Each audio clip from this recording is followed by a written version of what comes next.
Welcome everybody to our AMA live event.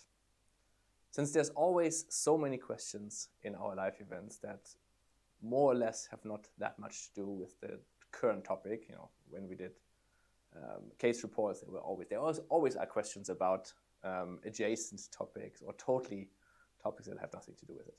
So we thought we'd do an AMA where you can ask any questions that you might have about, from research to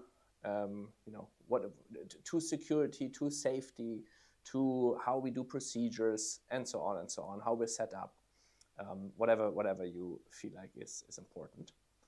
So, as always, you see a Slido link on the screen. So either scan the QR code, or I hope we also see the number to enter. Slido is what we use for questions, and for those of you who join us for the first time, you can ask questions, or if there's already a question that you feel like is meaningful, you can upvote it. So I'll go by priorities. Usually we can go through all the questions, but today there might be too many questions to cover in the time we have. So upvote those questions, I should prioritize. Before we get started with questions, I have two more announcements to make. One is the next live event, let me actually check, will be on the 27th of May. It will be an update for mostly the people, our members and people who might think about signing up with Tomorrow Bio in the US. Of course, you might remember in the past we said the US had some issues that we were in the process of solving. One of the big announcements will be that those are now solved, and I'll show some data and some quality data about that. Then also, of course, what our general, what will be the next steps in regards to our US expansion. So then that one again will be on May 27th. Feel free to sign up here. You also have a QR code to sign up. And of course, we're going to send it around in our newsletters, in our emails, and so on down the line, but you can already sign up today. The second quick announcement will be for people who are based in Europe or Germany, and specifically in Berlin. We are part of a large-scale longevity and healthcare conference called the Life Summit. That one is on May 29th and 30th. It's a two-day event. Will be a couple thousand people, tremendously big stage, probably even maybe the biggest stage I've ever spoken at. And even though the conference covers longevity and healthcare and so on and adjacent topics, with a very, very broad definition of longevity. So we are kind of presenting the moonshot aspect of longevity. Very big stage, so should be a very exciting event. And for those of you who have not seen it yet, we will bring one of our new generation 3 ambulances. In fact, the one that is here in front of our office, the one in Berlin. So we'll do ambulances tours there. The team will be there. So feel free, if you're interested in that, to get a ticket. In fact, there's a couple of free tickets that we have to give away. So if you use that QR code and register there, you might get a free ticket, and we'll talk to the organizers, because of course we're closely, we know them well, to get as many free tickets to you guys as we can. All right, now without further ado, we're going into questions. So again, we're putting that QR code back on the screen for you to ask what you are interested in. All right, we're starting from the top.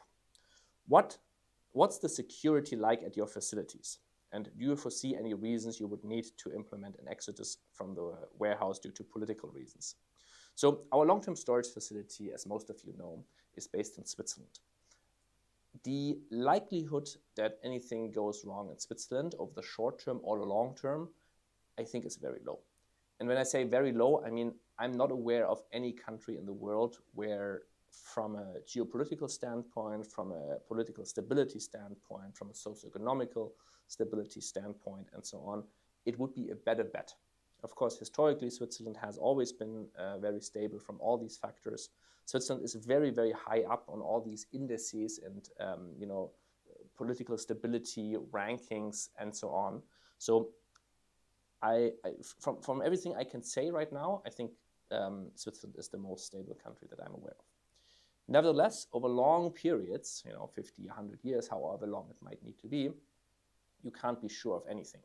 So long term, the goal, of course, is, and of course, we set some things that we're kind of working on, other storage facilities. So that will definitely be a thing down the line. We will have multiple storage locations in different geopolitical areas of the world. For the time being, if for whatever reason something would happen in Switzerland, I think we're still the only organization that kind of has a standing agreement, or like at least, you know, directionally formed an agreement with another organization, with Southern Cryonics, that if something goes wrong in Switzerland, we can relocate to them. Of course, you know, terms and conditions apply, like they would not take over everybody without payment, so we would need to pay, or the other way around. And otherwise, from a security standpoint, so our facility, I think, is also the only one in the world that is underground. It's not deep underground, but at least it's 1 story underground. And again, it's Switzerland. I don't imagine any big risks there. So that's another stability standpoint. It's close to the German-Swiss border, so there's a tremendous amount of police just, you know, driving by every day because of the close border. So from all the factors that you can reasonably take care of, Switzerland, I think, and that facility is a good bet. All right, second one. Can I invest in your company by buying shares? If so, from what amount in euros? So in theory, people, yes, can invest in Tomorrow.bio, not in the foundation, right? The foundation, everything storage related, those are foundations. No investment possible there. In the company, technically people can invest, even though you need to be a professional investor to do so. You can reach out to us. We're happy to discuss that and figure that out. And it is very important that this is, of course, not an organization that we want to sell or anything like that. So from an investment standpoint, it's not a very traditional investment. Later on, you know, once cryopreservation becomes a very, very big thing, fingers crossed, we might pay out dividends and so on, but it might take significantly longer than normally, in quotation marks. So feel free to reach out. We're happy to discuss all of those things. Euro amounts, we try, if people really want to join us as investors, we always try to make it work. But it is just from an administrative standpoint, at least the standard raise is usually, you know, double digits, thousands amounts. That otherwise it's just not possible from an administrative standpoint. So reach out and we're happy to discuss. Are there any upcoming breakthroughs in cryopreservation quality? Yes, there are a couple of things that I'm rather excited about. So, and most of them I think we already discussed in some shape or form. One would be that we will actually announce soon, will be whole body ITS storage. So that will be coming up very soon. I wouldn't say that's the biggest effect in quality, but it's a nice add-on.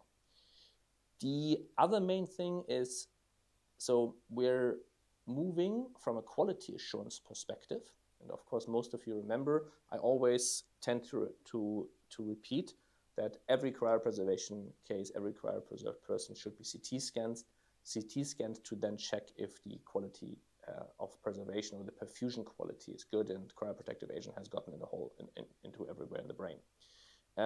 Now we will continue, of course, doing that, but we will add on electron microscopy, right? And so over time there will be more electron microscopy data, and then depending on how that looks, there might be changes in the procedure to adapt better to electron microscopy data. We recently changed how we do the ramping of our cryoprotective agent, partially because of the electron microscopy data that we have, even though it's very preliminary, not fully analyzed and so on, but it still gave us some hints that we should probably should do that. So it's a smoother ramp and so on. So there's a couple of these. I don't think they're like these. They're not individual breakthroughs. It's more so that a lot of smaller things add up, and then quality gets better. One additional thing that we're currently working on is, so right now a standard cryopreservation case works like, you know, you get access to the patient, you start cooling, you do chest compressions, and then once you have cooled to some degree, usually around 20 degrees Celsius, then you start perfusing. You take the chest compression device off. You start median stenotomy, opening the chest and putting the heart-lung machine, or connecting the heart-lung machine onto the aorta. So what we will do going forward is that while chest compressions are running, we already start with femoral cannulation. So there's these big vessels in the leg called the femoral artery and femoral vein. We will perfuse through those to get much, much faster cooling rates initially. Then a bigger thing is blood-brain barrier modifications. So currently cryoprotective agents don't pass well from the vasculature in the brain into the brain tissue. So blood-brain barrier modifiers will be a step to open that blood-brain barrier. Unfortunately, this has turned out to be significantly more complex than we thought. So this has been an ongoing topic for a while now. Still not implemented because it's more complex, but fingers crossed it will be down the line. So I think these are the things that, at least top of my head, I can think of that are at least in day-to-day practice. In research, there's a lot more, of course.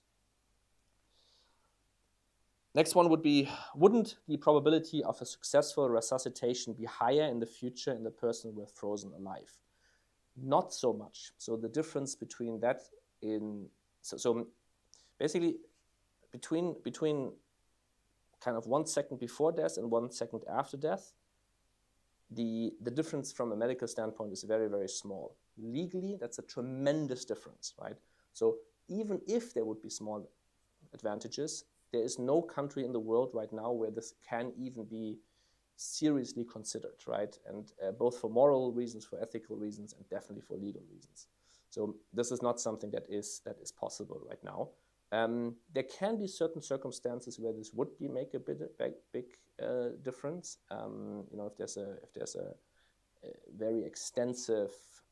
if there's extensive circulatory problems, for example, before the heart stops, right, and the brain is not well perfused anymore.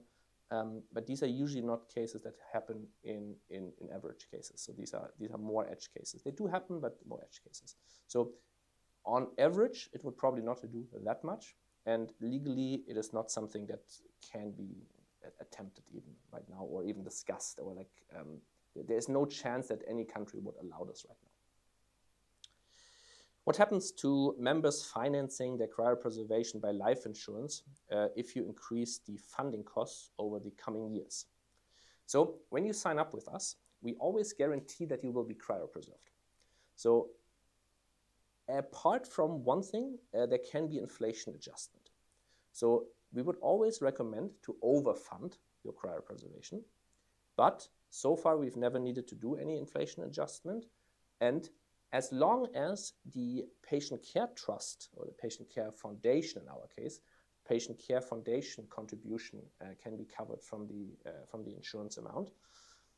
In that case, we would always do, maybe we can't use the newest technology, right? Maybe there's new technology in the future that is significantly more expensive, but we then would use technology that you still get cryopreserved. So if you want to make sure that you can always, in quotation marks, upgrade to the newest technology, right? Whatever it might be. It could be very expensive cryoprotective agents. It definitely will be ITS, so ITS will be more expensive, right? So then it makes a lot of sense to overfund your cryopreservation contract, which usually, if you have life insurance, is relatively affordable on a monthly basis. Nevertheless, if you go with the minimum, we plan to, and again, it's very difficult to say, of course, what the future will hold, but the guarantee is we always cryopreserve you, right? Worst case, right, you know, if there's not enough money for whole body cryopreservation because for whatever reason this is now super expensive in the future, right, then at least for brain cryopreservation, right? So if you check our contracts, it says, you know, if the money doesn't enough, then we do brain, and we basically always cryopreserve. What we want never have happen is that someone has a cryopreservation contract with us, they've put funding in place, the funding is being paid out, but for whatever reason, the funding is now under some minimum threshold, right? And then we can't do it. Otherwise, if for whatever reason we need to, I don't know, it's very difficult to predict what the far future will bring, but we would announce this decades before, like, you know, at least 10 years before, if we would ever need to do this. And then we would still find solutions, or try to find solutions for people who are signed up with us So for all intents and purposes, when you signed up, you're guaranteed to be cryopreserved, except for it might not be the newest technology. How's the longevity initiative going? So for those of you who have not heard this, I feel like even longevity initiative, longevity, the word is not ideal because it kind of goes into the, it's slightly, at least it doesn't differentiate it enough from the skincare and all the other stuff that we definitely don't want to do. So we call it a lifespan extension initiative or program. So the idea here is that when you sign up with us, you, apart from having, of course, a cryopreservation contract, you also have access to lifespan extension program, meaning advice, meaning articles, and so on. So we have not fully rolled this out yet. So the first people from the wait list are now have been in the process of being onboarded and had the first calls and so on. And so far the feedback is extremely positive. So over time, hopefully in May, June, and so on, towards the middle of the year, we will be able to onboard much more people. And then you hopefully can also experience it if you're not part of this program yet. How effective is your system in ensuring that people stay alive long enough to be in the future and have long lives? If this also relates to this lifespan extension program, there is a couple things you can do, but none of it is magic. So my strong belief is that you will need cryopreservation. That even if you extend your life by hopefully a couple of years, you still need to be cryopreserved. The idea of this program is threefold. If you live even a couple years longer, we have more time to improve the cryopreservation procedures.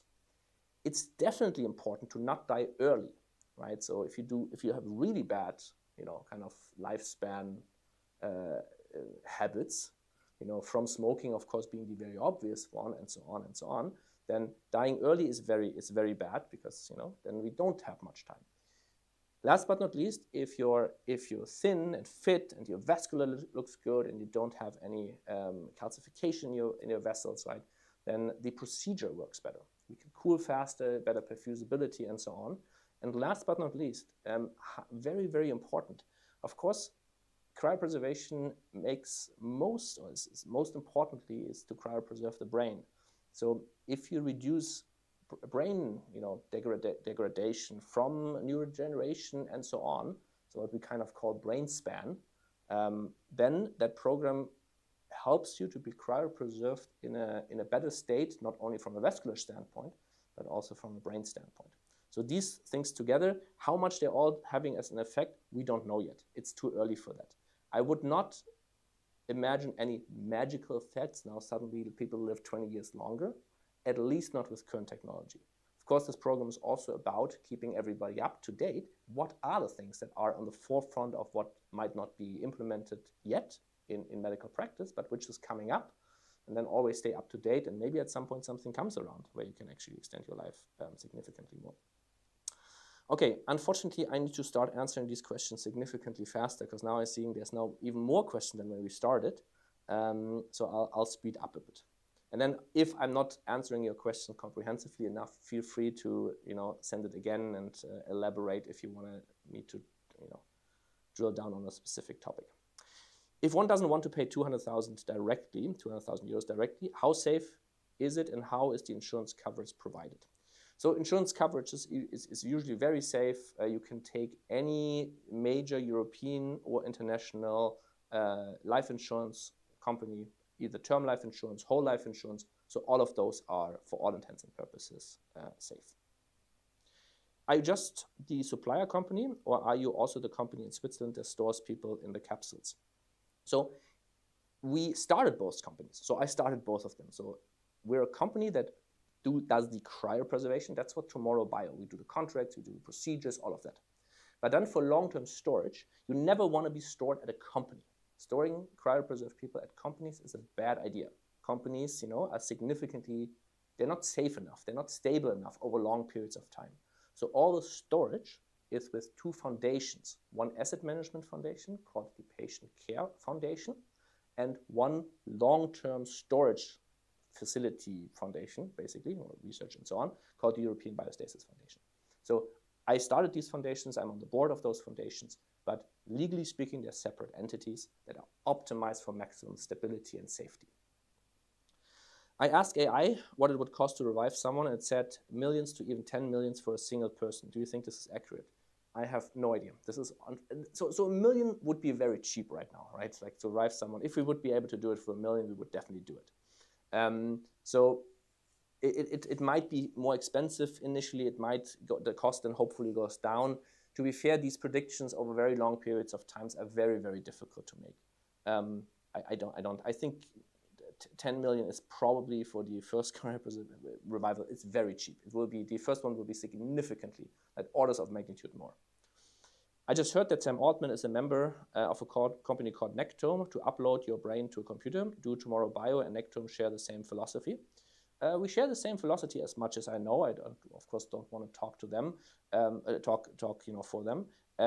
We share the same philosophy as in, living long, and all of that is good, and people should have the right to decide how long they live and all of that. We're not particularly working for uploading or anything like that, right? Our primary concern is having people cryopreserved and then reviving them in the flesh, basically, biologically. But I think they're also not making any strong claims anymore. It's not a purely uploading company. Basically, it's very difficult to make long-term predictions. So I think us and them, we're a bit agnostic how exactly revival might work, even though we have a strong focus on biological revival. Does Tomorrow.bio plan to develop a cell and active monitoring kit, specifically a wearable that triggers an alarm if vitals stop during the night? So we will release our app soon. It's again in testing, and of course I remember that I've said that many times, and soon is still soon, but now soon is actually very soon. So basically it would be tracking with these Oura rings and so on. There are some downsides with that, right? The frequency and so on is not that high. We will not get into developing, at least not for a good amount of time, we will not get into developing tracking hardware, right? I mean, there's a reason why these companies that make this ring are multi-billion-dollar companies. Making these things work well is very difficult. So we're not getting into that, but using them to do tracking, absolutely. And by the way, so the app is now ready in a state so that if anybody of you is interested in beta testing, reach out to us and we'll get you access for a beta test that should start in this time very soon. And you can just send an email to support@tomorrow.bio and then we put you on the list. How do you view personal identity if uploading the brain creates a copy? Is the goal to preserve the connectome or to maintain a single stream of consciousness? My goal is to so I like to err on the side of caution if it's about personal identity and consciousness and so on. So I would feel significantly more confident with you're just being revived, you open your eyes, and it's all kind of continuous as much as possible. Of course, during cryopreservation, you don't have a conscious experience, so continuity here would be a bit in quotation marks, but as much as possible. All this copying stuff, if we discuss this ever over a glass of wine, right? I'm going to argue there are certain thought experiments where the copy would not be what I would consider me, or what you would then maybe consider you. But of course, this is a very personal decision. How you're being preserved doesn't lock you into any of these paths, right? So when you sign up with us, you can provide wishes of what type of revival, in quotation marks, would you prefer, right? And then the foundation would try to adhere to that as much as possible.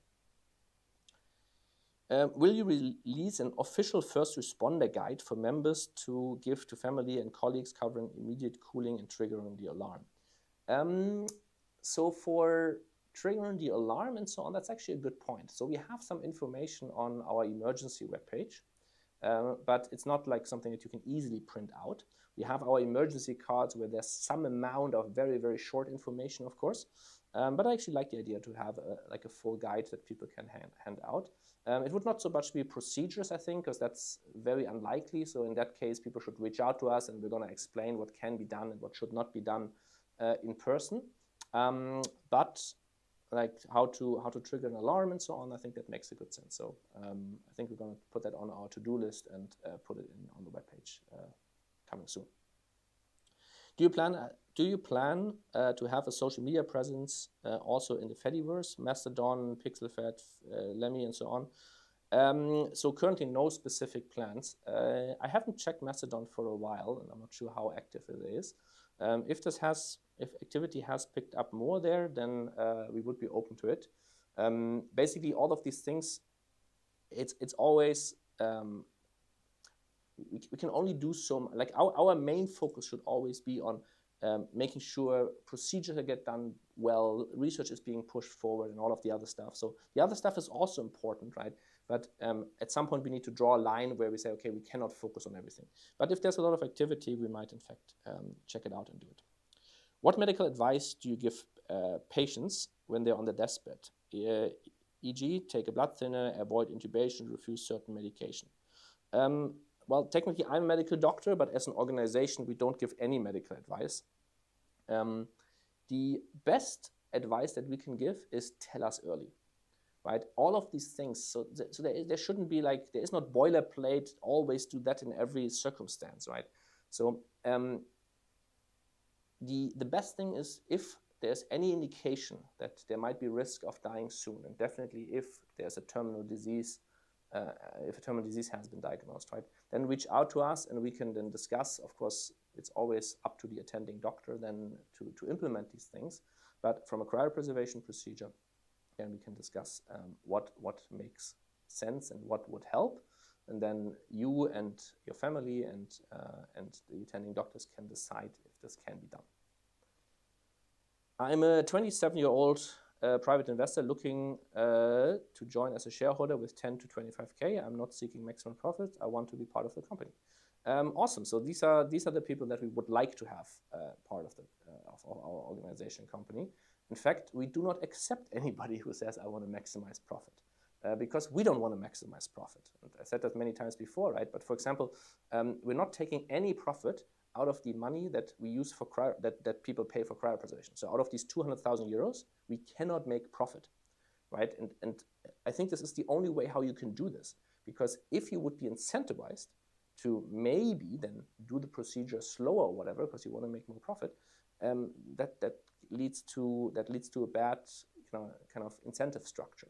So all of the people who have contributed to our supporters, financial supporters, and so on, they're always people who are like, I want to be part of this. I think this is cool. I want to do it. I might want to do it myself, right? Of course, we have a lot of members who are investors. We have a lot of investors who became members, and so on. So this is definitely the right mindset. Feel free to reach out. I'm happy to chat, and we can discuss all the details. Catastrophic climate change is unavoidable at this point. Now the most likely failure scenario for long-term storage, what specific plans do you have for this? So I very much hope that catastrophic climate change is not unavoidable, right? And I hope that fusion reactors will come around, fingers crossed soon, and solar cells will get much better. So I would definitely hope that this is far from unavoidable. Otherwise, what climate change, so Switzerland is not directly affected by climate change. Right, it's not close to any flooding areas. It's not close to any hurricanes or any of the no earthquakes and so on and so on. So again, I would say Switzerland is pretty much a good bet here. Otherwise, we're not preparing for specific risk scenarios, right? Because otherwise, you would spend a tremendous amount of resources to prepare for this unlikely risk scenario, this unlikely risk scenario, this unlikely, and so on, right?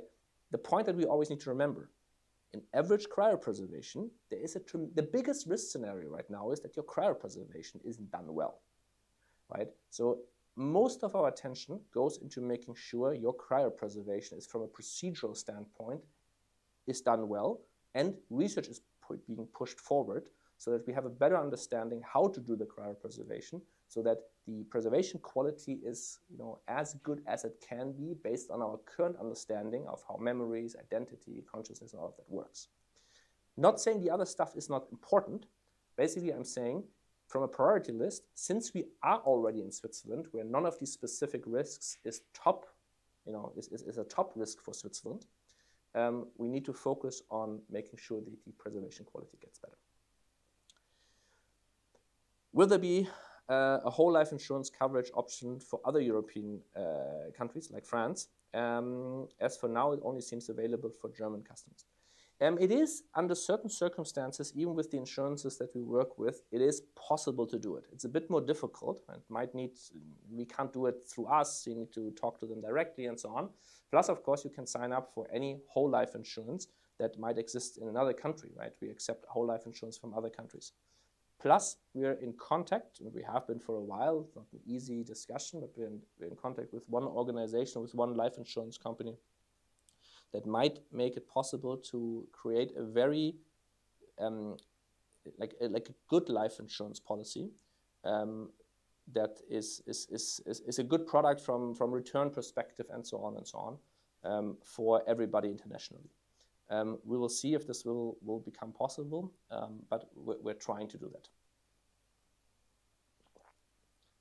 In Germany, officials may request an autopsy. If you die young, under unclear circumstances, found dead in your bed, does cryopreservation in this case still make sense? So, in fact, that can happen. That can happen in every country. So there can always be a medical examiner or a coroner can request the body because they want to do an investigation. So for me personally, I would always say I want to be cryopreserved. It does not matter what exactly happened. The reason, of course, not being that I can say, well, this is great, autopsy, very bad, but I also can't say this is impossible after. So I personally would always do it.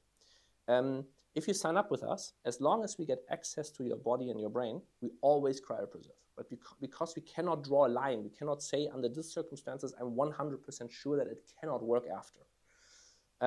Nevertheless, if we're in that situation, right, and we had that situation already once, not in Germany, but in another country, we advocate and say, please, let's do a virtual autopsy. Let's not cut into the body, definitely not cut into the brain. Let's do a virtual autopsy, which means with imaging, with CT scanning, MRIs, and so on, right? Which so far, in that case, at least has worked. So we're going to basically always then try to advocate as much as possible for the least destructive, least destructive methodology. Virtual autopsy is here usually the best you can get. But in the end, yeah, my personal decision is always go for cryopreservation in the end. Do you have a carbon neutral program for the company, foundations, operations in general? So most of the stuff we do, so for the company, we currently don't have it. For the long-term storage, the liquid nitrogen is usually carbon neutral. In our case, it is. And then for the facility, which basically doesn't, it's always important to remember, right? It's not energy that we use for cooling. It's liquid nitrogen that we buy. And for the facility itself, we might have it. I need to check with the board of the foundation. Are there any academic breakthroughs in the field of cryogenetics? More specifically in the field of gene editing, how involved is Tomorrow.bio in this research? We're not really involved in that research. Reason again, unfortunately, is priority list. There are clear things that we need to improve. Anything gene editing wise, it's very difficult, unfortunately, to do that, or well, also fortunately, like at least it's very difficult to do it, because you would need to do it in a living human, right? You need to do just gene therapy before you would start cryopreservation, which of course now you require EMA or FDA approval, right? And most things that I'm aware of that might help for cryopreservation would be very, very difficult, if not impossible, to get FDA approval or EMA approval for. At least it would be very, very hard. Then from a priority standpoint, we are currently not involved in it. Any updates on combating brain shrinkage during preservation? Yeah, so brain shrinkage currently, if you see a shrunken brain as of today in cryopreservation cases, it's a sign of a good cryopreservation. Sorry.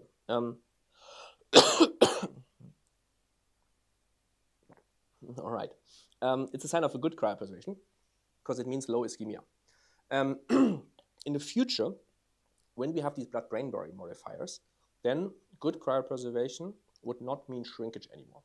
Nevertheless, I already mentioned it briefly before, these brain barrier modifiers, they're quite difficult. It's a complex research topic. So as of today, they're not implemented yet. That would be the thing that would avoid brain shrinkage. Is there any other medical doctor working with the company foundations other than you? Or is there a plan to replace me? I mean, hopefully not. I would like to do this for a very long time, and hopefully I don't need to be replaced for a long time. If I need to be replaced, right, let's say I go into cryopreservation tomorrow, then, I mean, Tomorrow.bio, my co-founder would take over, right, and I mean, continue running the company with me, right, Fernando. He's not a medical doctor, but then again, being a medical doctor doesn't teach you anything about cryopreservation, right? This is not part of the normal, medical education or medical practice. So I would be significantly more comfortable with our current team than basically, quotation marks, any random medical doctor. And of course, we have other medical people, nurses and cardio technicians and perfusionists on the staff. On the foundation side, the board, which would continue run the foundation, right? There's 6 other people on that board. And then they might find someone new for management, right? But the board would, of course, continue running the organization and keep it on track. Have you approached another company or been approached about a merger purchase? What are the pros, cons of merging with other cryonics organizations? We have not been approached. We also haven't approached anybody. Honestly, I think I'm not aware of anybody I would even consider merging with. Like mergers are always, my last company, we bought some companies and merged them in. It's always a big hassle. Like there's different cultures and so on. I think it would make a lot of sense if cryopreservation organizations would collaborate more, like share medical teams, all of that, have these backup agreements, and so on. So I think that, well, we've been kind of pushing that for a while now with medium success, I would say. So I think that would make a lot of sense. Merging, I think this is not a thing that is realistic or has a meaningful thing right now. Why are you wearing 2 watches? I'm not. So this is a watch. This is a health tracker. This is so I have an Oura ring, right, for health tracking, and this is for continuous blood pressure monitoring. Right? It measures. It's basically continuous blood pressure, which is a nice additional device which I'm trying out. So only 1 watch. Will hospitals have to be paid for maintenance protocols while waiting SST arrival due to prejudice that it's wasteful and so on?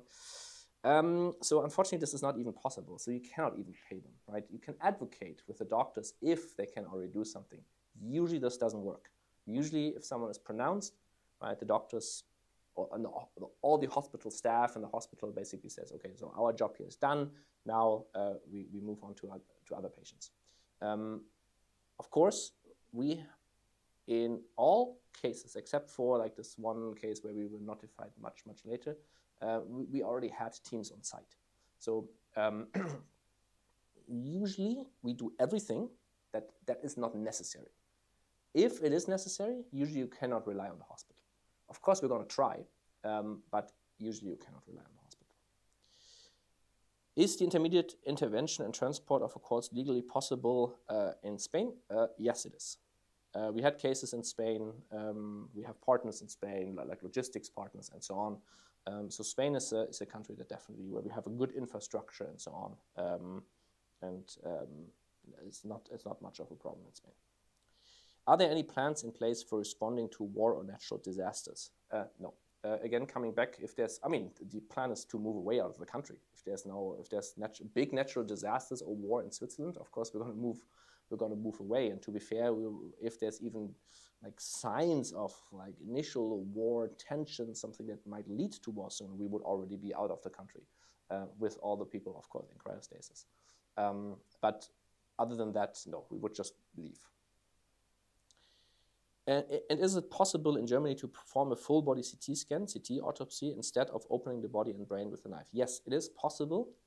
Possible as in the medical examiner and the people tasked with that autopsy would need to, and we of course would advocate for it, but it would then be up to their decision if it can be ascertained what the person died from based on that virtual autopsy.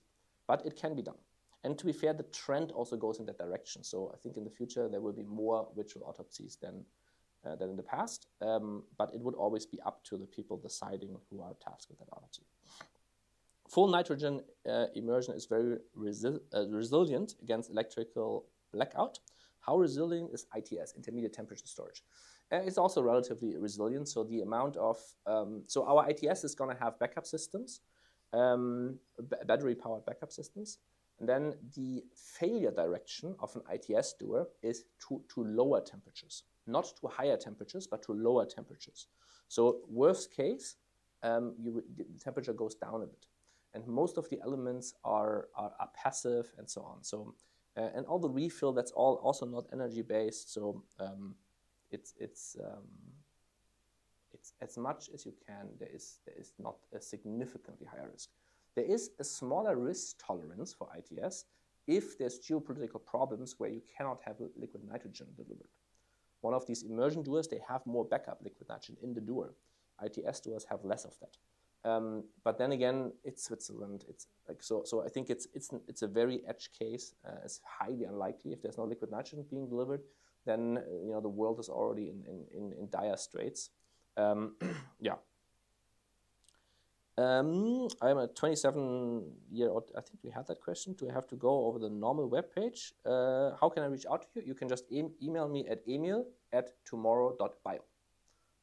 So if any wants to reach out for something that I need to do, then reach out to emil@tomorrow.bio. For all the other things that I don't need to do, feel free to reach out to support@Tomorrow.bio, and then it might be a bit faster. But all the investor stuff, of course, reach out to me. I want Liechtenstein Foundation as the beneficiary of new life insurance with letter of wishes for managing assets when dead and return to revival. How? You need to talk to a lawyer about that. So we're going to build a Liechtenstein-based organization. Most likely it's going to be Liechtenstein for this asset management. We're currently in the process of building that. But again, it's not on the top of our priority list. So we don't have any specific dates yet when we're going to have that. So at some point down the line, we want to offer something like that, but it's a bit of a chicken-egg problem, right? We don't want to set up this organization if no one wants to use it now, right? Because the organization would have maintenance costs that are quite relevant per year. So we need a couple million of euros that people want to put into this long-term asset management organization before it can be started. If this is something that you wanted to do, you can join. We have a wait list, so you can join that wait list, and when that organization comes around, you would be the first to know. Any plans to keep the preserved patients in the public eye, like a memorial, a story bank, a museum, a promotional budget, and some such and such? Not specifically. So if someone gives us specific consent that we can share their name and so on, that might be a thing. Otherwise, our standard case is that we do not share any information about who specifically was cryopreserved and so on. But if you give explicit consent, we might. Can people who have been frozen reproduce?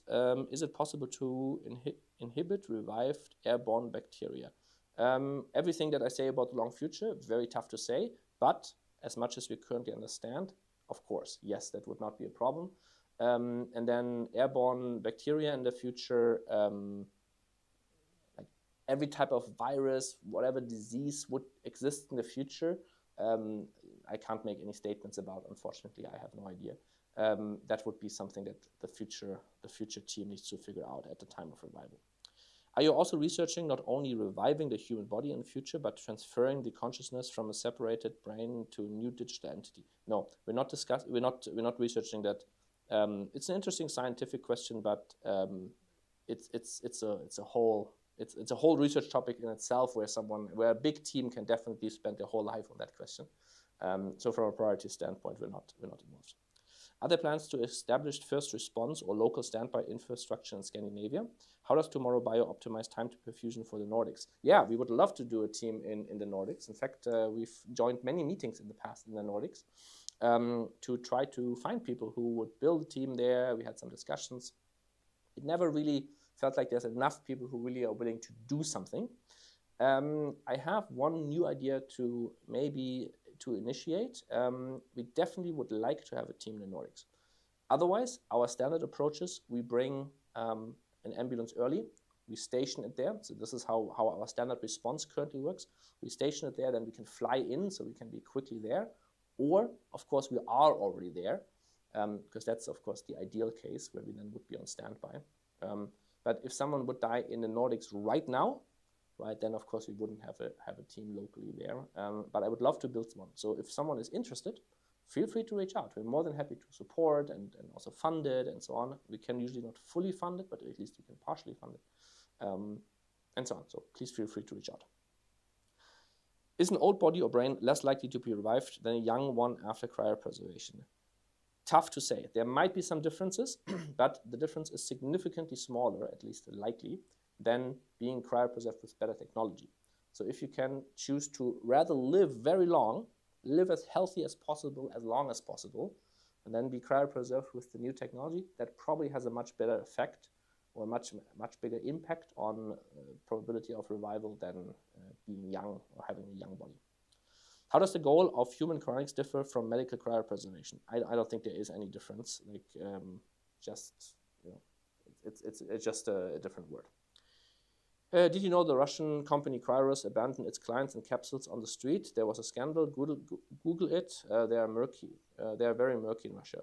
I don't, you know, other organizations, I would strongly suggest to not sign up with organizations that are not reputable large organizations, which in my mind, there's a couple of those in the world. I wrote a blog article about how to pick a cryopreservation organization, right? Like what's questions should you ask to these organizations to figure out if they're good organizations or bad organizations? If you check out, it's on my Substack and probably also on our webpage somewhere. So use that as a guiding principle. I would say that organization that was just mentioned would probably not qualify based on my kind of decision-making process. Will the live stream be uploaded? Yes, all these live streams are later on available, I think, on YouTube. Are the most critical systems maintained and fully operationally offline? As because offline setups appear more secure. Yes, everything can be maintained offline. Critical systems, technically there are, so the only critical system is refill, right? And that is maintained offline. You can also trigger refills online, but you cannot trigger liquid nitrogen release. I mean, you cannot do that at all, right? So in theory, someone can overfill the doors, you know, but there would be no risk to the patients. And even that is under many layers of security. So for all intents and purposes, there is nothing mission critical that can be done externally.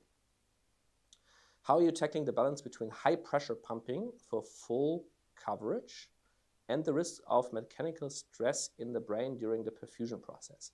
So we perfuse at physiological pressures. So basically, you know, normal pressure somewhere, you know, I don't know, you have a blood pressure curve, right? You know, high pressure is like 120, in an ideal case, 120 millimeters of mercury. The diastolic, the lower pressure, is 80 millimeters of mercury. So we perfuse in that pressure range. So we cannot go higher because that might cause more damage. So we are in the normal physiological pressure range, and we try to do this with as much flow as possible. Other than that, you cannot go higher pressure because you want to perfuse faster. In the event that Tomorrow.bio cannot continue its activities for whatever reasons, law, war, and whatever, what happens to the stored bodies? Nothing happens to the stored bodies. Tomorrow.bio doesn't store bodies, legally speaking. The long-term storage is done by foundations in Switzerland. So if those foundations would, law, war, whatever, go out of, have problems, then before that would even happen, we would have already relocated the people to other organizations, most likely currently to Australia. But long-term down the line, maybe also not that long-term, we plan to have other storage locations in the US and so on, where we would then have relocated these bodies to. So we would not wait until the last moment, until the war actually, you know, until the shooting war actually breaks out in Switzerland or any other in Europe. We would already be gone. Does the company simulate different scenarios in case issues arise? During procedures, yeah, we do full-on A to Z simulated cases. We have a lot of risk mitigation protocols for risks at the facility. And then now it depends again, we do this by like strict priority lists. We do not, for example, currently have specific plans about earthquakes in Switzerland because there are no earthquakes. Like these edge cases, we do not do. Everything that has a probability of occurring during a case or during long-term storage, we do. What will arrive when I'll reach 70 years old and my 30 years term life insurance is at the end?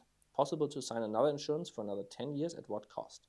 So you can extend certain term life insurance contracts. Otherwise, you can also sign up for new term life insurance contracts. But that always requires you to then, in this case, at 70, to be still healthy. So the alternative is you can at that point pay out of pocket if you have the funds, of course. You can also start having savings plans much earlier, right? I would definitely not wait until you're 70 until the term life insurance runs out if you have funding your term life insurance. Term life insurance, and that's very important to remember, term life insurance is just a temporary fix, right? It's not a long-term solution. It solves your funding issue for a short, however long it runs, for a short term. But you need to start then figuring out what would you do after. And so when people are signed up with term life insurance, we're going to start reminding them before their term, like years and years, ideally even a decade or 2 decades, before their term life insurance runs out, to figure out, okay, how would you fund it before? Let's start that conversation, right? When there's still time to figure it out.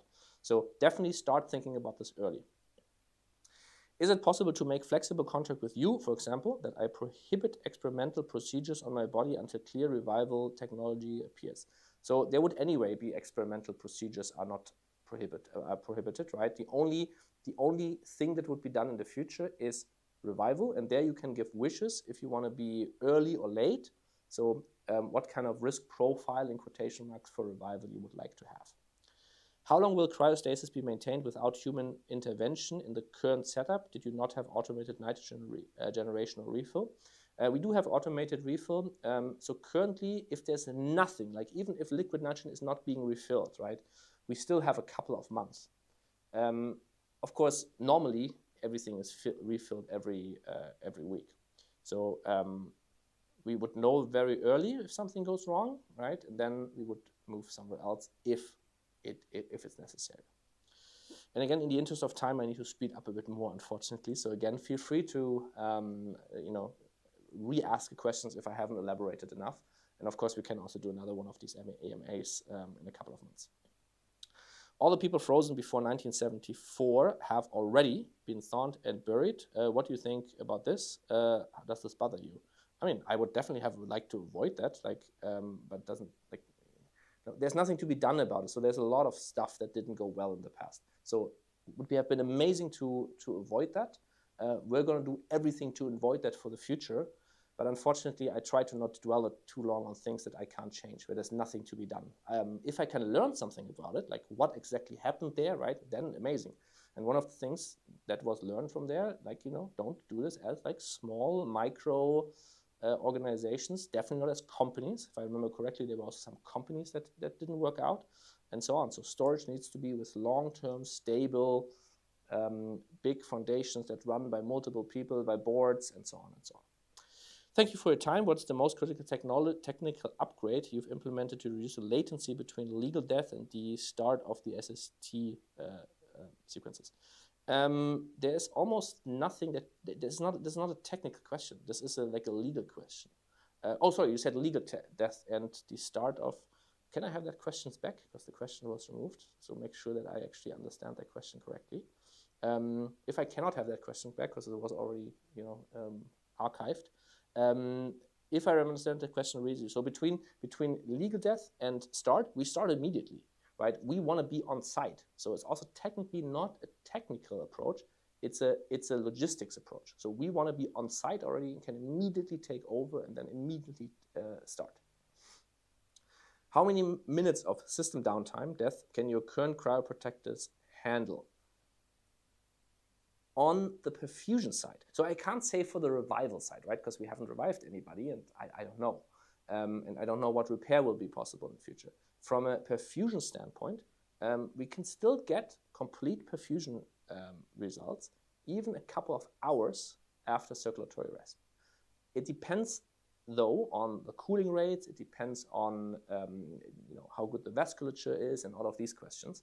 So there's not a specific hour that I can say, but we get good perfusion results, complete perfusion of the brain with cryoprotective agent as shown in the CT scans, even a couple of hours after circulatory rest. Okay, the question was, what is the most critical technical upgrade you've implemented to reduce the latency between the legal death and the starts of SST? Okay, yeah, then the answer was basically, that's not a technical question, kind of, it's a logistic question. So basically the technical solution is we have a lot of ambulances. We in fact have the most ambulances, I think, of anybody still. And well, not still, we're gonna actually get more. So we're sending one of those ambulances, bring them on site, have the team on site, and if the team can't stay for many weeks or whatever, then we fly them in to then immediately take over without any delay. Could you implement to cover ITS by be paid via membership fees to avoid renegotiating term life insurances? Sure, that can absolutely be done. The question is a bit, how expensive will ITS be? We don't know that fully yet. We will know soon. But from a payment perspective, we can definitely do that. Are automated systems used to place blood logic with preservation logic immediately at the bedside? I don't know if I fully understand the question, but for all the procedures, there's no automated systems at all. So I guess the answer is no, even though I'm not exactly sure what the question means. I'm living in Southern California and would like to know if any facilities are planned in this state. Funding from California Trust, can it go beyond 90 years? In fact, we have a partner in California. So all of California, so in the US, we currently cover all of California, all of New York, and all of Florida, plus other regions. But for those, you need to reach out to us. As of yet, that will also soon change. But Southern California is absolutely covered by us. In fact, the team is in Southern California, close to LA. So you can definitely sign up with us if you haven't yet. The trust, I'm not sure if this, I'm not aware of every US-based trust, so that you would need to check on your own, unfortunately. Is it important to preserve a human archive of personal belongings? Will it be useful for memory recovery? Can you provide a place for the belongings? I don't know for sure how important it is. It might be helpful. So everybody who signed up with us has a small amount of personal belongings that they can store with us at the facility. So that works. If it's large amounts, then there might need to be extra cost, or you need to do it somewhere else. But that is possible, and there's no downside in doing it. So I would definitely do it. Like, maybe it's helpful in the future. How helpful, I don't know. But what's the downside? What are the most critical areas of biostasis research right now, and where do you see the easiest win for immediate progress? For human cryopreservation, it's definitely initial cooling and perfusion techniques. It would be CPAs, but CPAs very difficult. And then there's these add-ons to CPAs, like ice crystal blockers and blood-brain barrier modifiers. So that's one part. The second part is definitely still logistics. Logistics, communication with teams, so very these kind of boring topics. And then from a research perspective, to really build the field, it would be resuscitation of a mammal, at least from as low temperatures as possible. And with the CryoRed research project, right, that we're involved in, of course, we're trying to do that to kind of really push the field forward. Have you integrated AIs or LLMs in some way for research, for example? Internally, we use this like constantly. Like, in fact, every employee is like supposed to use it, because this is going to be very, very helpful, very amazing, and it's going to get significantly better, of course. From a research perspective, we use it in research projects, but not like it's not like automated research or anything like that. It's more so, idea generation, designing experiments, and so on. Why you don't have the 25E program anymore? So that means in the past, it wasn't a 25 euros program, it was just our price. right? And at some point we increased the price for new members and kept, of course, the price for old members. So membership always stays the same. Like if you sign up in the past and we increase our prices, you're locked in. Membership prices don't go up, except for inflation adjustment, but no big increases. In the past, we had 25 euros membership. Then at some point, we increased it to 50 euros. It was very early on. We might increase it again. So if you haven't signed up yet, I mean, no specific date planned, but always good to sign up early.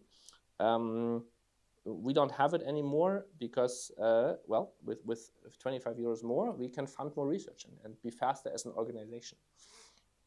But it's very important for me also to say that we have means-tested pricing. So if for whatever reason you say, hey, I'm currently in a financial situation where 50 euros a month is too much for membership, I can't afford it, would really cut into my budget, then reach out to us. We are willing to go down to, we have people who pay €1.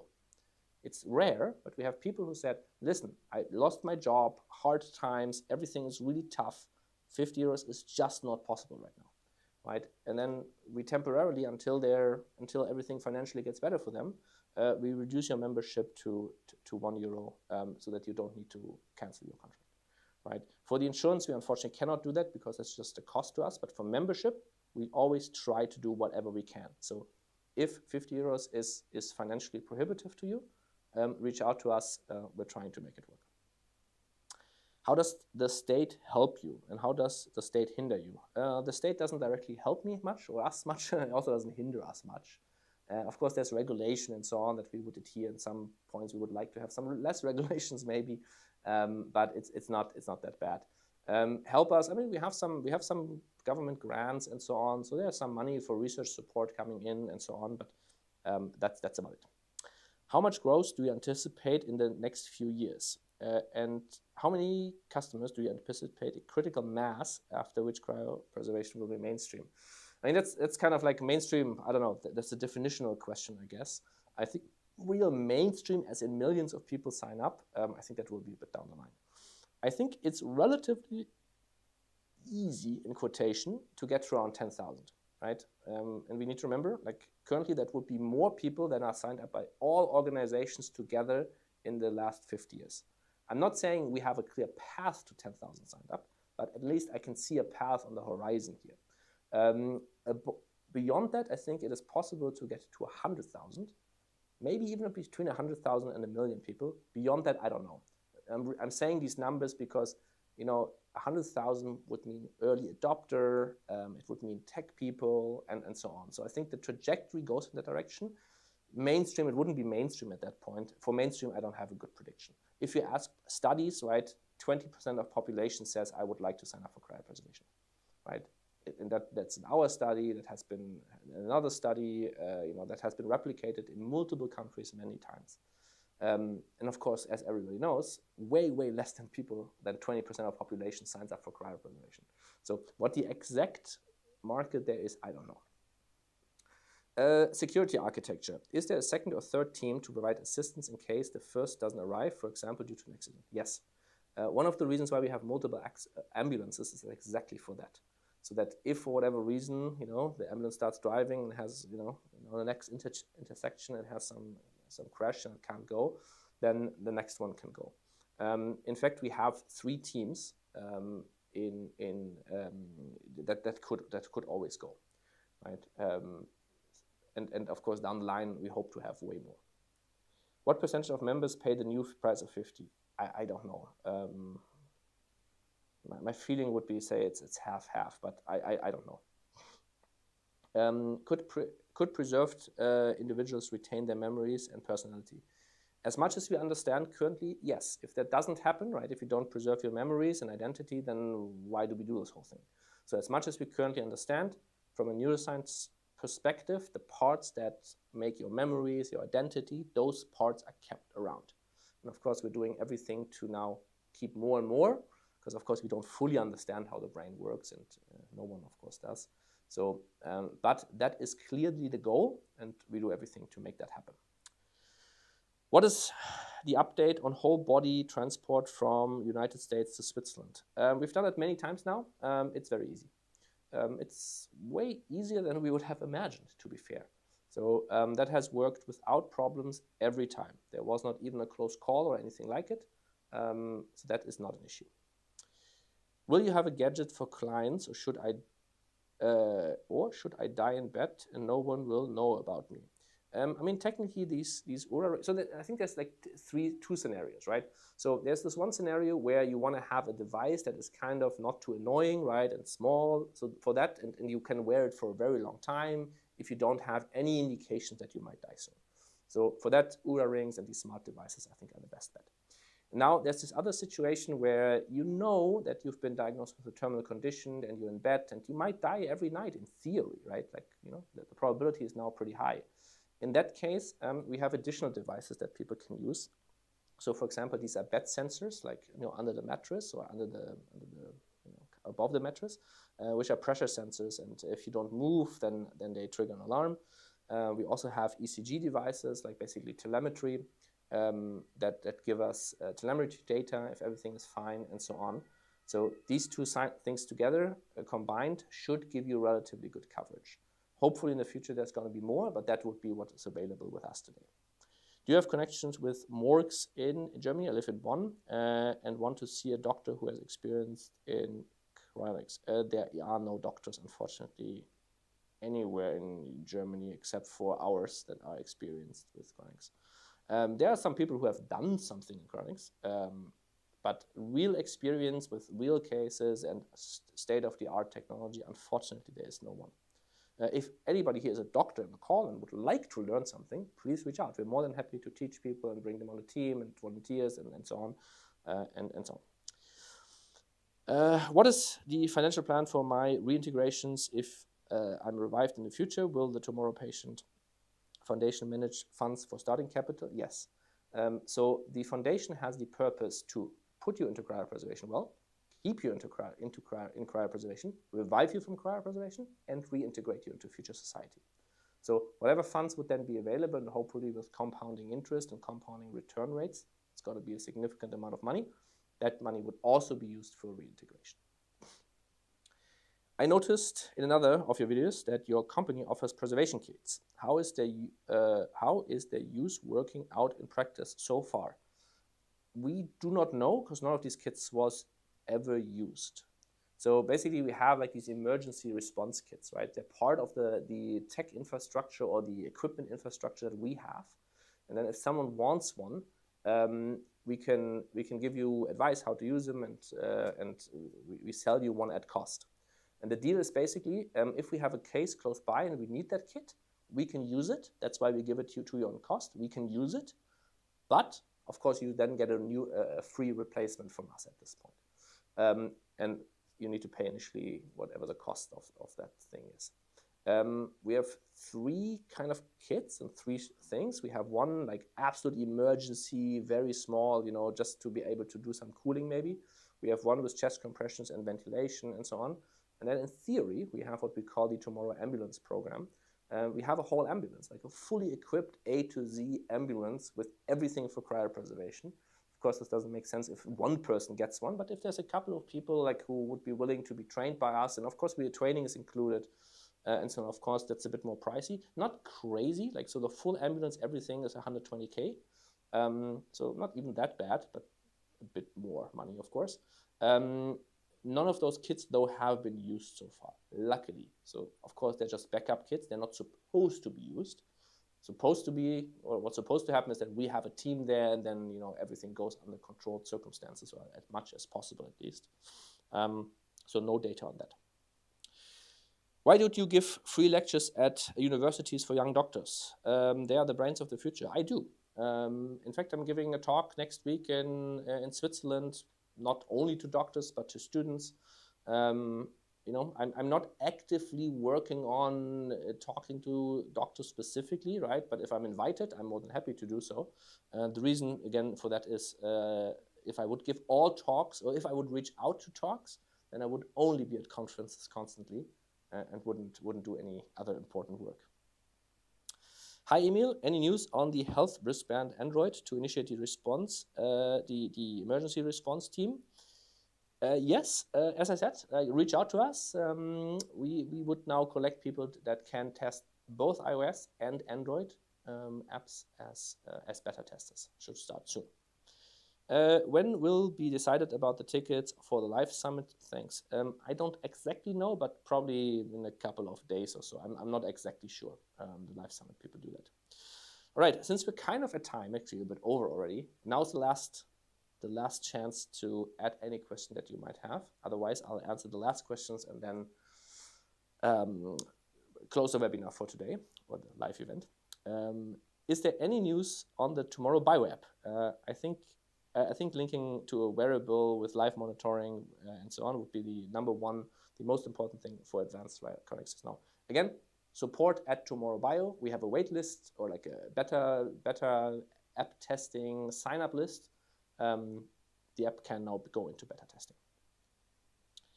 There will probably be a lot of money available for cryonics research from the EU, academic grants, EIC, and so on. But I guess you need academic collaborators. In fact, we have a range of academic collaborators.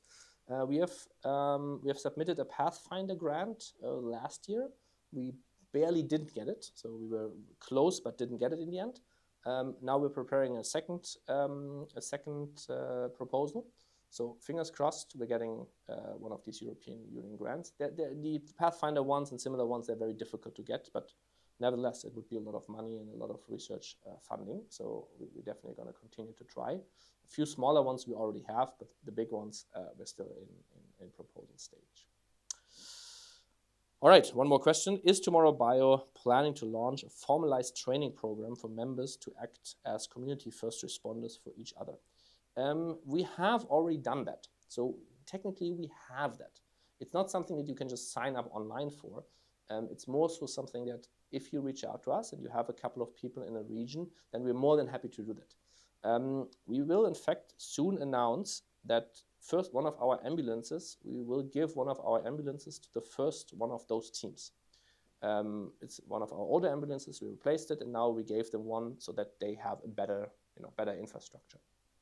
So if new people want to join or start one of those teams, the requirement is basically to having one person who is dedicated and wants to push this topic forward, and then one or two additional people. If there's someone who's super dedicated, we're happy to help and try to make it work. All right, okay, wow, way more questions now. All right, again, I'm going a bit faster and then I might need to cut you off. Why are doctors in Germany so stubborn, often not supporting cryonics and thinking illogically? Doctors are a bit more conservative people, mostly at least. And of course, cryonics is also not a medically approved procedure. So, and last but not least, very few people do want to be cryopreserved right now in Germany. So it's, from a doctor, it doesn't make much sense to be involved if they're not intrinsically motivated. Of course, we know a good amount of doctors who are very intrinsically motivated and help us and so on. But doctors as a whole, for them, I think it does not make that much sense, and they're not that, they have other things to do, kind of. They're not against it. We basically never meet doctors who are against it. In fact, we almost never meet people in Europe that are really against it. There are some people who might say, I don't care about it. It's not something I would want to do. But against, we basically never meet that. Any chance to sponsor a sports team like a polo team or tournament, thinking about Polo Park in Zurich, and give more awareness to cryonics and get more revenues? Probably unlikely. The reason is that if you sponsor those events, we sponsor some of these conferences and go there and give talks, right? The pickup rate, like the amount of people who sign up after one of these events, is usually very small. Usually people are not accustomed yet to cryopreservation. And then they hear about this for the first time. They might even be into it. And in fact, that's our experience. Like a lot of people that we speak at conferences about, they're very into it even, or like a good chunk of people at least. But signing up requires more thought and so on. So from a financial perspective, sponsoring events, unfortunately, doesn't make that much sense for us. Have you ever successfully convinced a doctor who initially didn't believe you? Good question, probably. I have convinced some researchers who initially thought before talking to us that cryopreservation makes no fucking sense at all, and now they're good friends of ours. So doctors, top of my head, I don't remember, but it might very well have happened. Again, like usually it's more so that people come with a preconceived notion that, this cryonics stuff doesn't work, but they don't know much about it. And then usually once they hear, research, findings and our data and so on. They're significantly more open than you might imagine. Hey, just wondering, what is your research team working on? Blood-brain barrier modifications, ITS, starting new cryoprotective agents, faster cannulation, perfusion techniques, and so on. Sorry for the short answer to a complex question. You might, on my, again, I think on our webpage, we have like a blog post what our main research focuses are right now. Does the company have a fund to generate profit in order to reinvest into science? From a company perspective, no. Of course, the funds on the Patient Care Foundation are invested, and that money, of course, is then for long-term storage, not necessarily to invest in science. On the foundation side, we might start with that. But on the company side, basically, we want to spend it in research and not in I mean, if we're raising larger amounts of money at some point, we might do that. But for the time being, I think the money is better spent in general operations and research projects we want to do right now. All right, without any further ado, thank you so much for joining us in this webinar tonight. Feel free to sign up for our next live event, right? The US update. Definitely, if you're from the US, then it makes a lot of sense and also might be interesting for people from other countries. And if you want to join us and see us in person at Live Summit, join and or sign up for that as well. And now, thank you so much. Feel free to always reach out, right? If it's something that I need to answer, to email at Tomorrow.bio. If the team can do it, to support at Tomorrow.bio. And now, again, thank you so much. Have a good day or a good evening.